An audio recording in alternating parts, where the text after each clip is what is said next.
જય માતાજી મિત્રો, હું છું આપનો દોસ્ત દેવરાજ ગઢવી ઉપલેટા। આજે ગુંડળાના આંગણામાં પૂજ્ય જયંતિરામ બાપાના આંગણામાં એમના લાડલા દીકરા હસુભાઈ હસુવદાનો લાડલો દીકરો એટલે જયના લગ્નનો અવસર છે।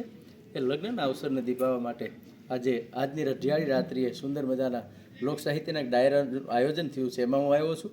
આજે ઘણા બધા સંતોથી લઈ ઘણા બધા માનવતા મહેમાનોથી લઈ અને પૂજ્ય જયંતિરામ બાપાના આંગણામાં બધા પધાર્યા છે। કારણ કે પૂજ્ય બાપાનો પ્રેમ જ એવો છે, બાપાનો ભાવ જ એવો છે। સારો પરિવાર જ્યારે આ આંગણામાં કોઈ પણ વ્યક્તિ આવે છે ત્યારે આતિથ્ય સત્કાર કોને કહેવાય એ જોવું હોય તો પૂજ્ય જયંતિરામ બાપાના આંગણામાં આવવું પડે। એ આંગણામાં લાડલા ચિરંજીવી જયના લગ્નના અવસરે પધાર્યા છીએ। ભગવતી ભેરિયાવારીની પ્રાર્થના કરું, સદગુરુ હરિરામ બાપાની પ્રાર્થના કરું કે જયના જીવનમાં એક નવો જ્યારે પોતાનો પથ જ્યારે પસંદ કરવાના છે તેના જીવનમાં રીતિ સિદ્ધિ આવે અને આખું જીવન છે એ સુખમય અને ખુશનુમાય રહે એવી પ્રાર્થના। જય માતાજી।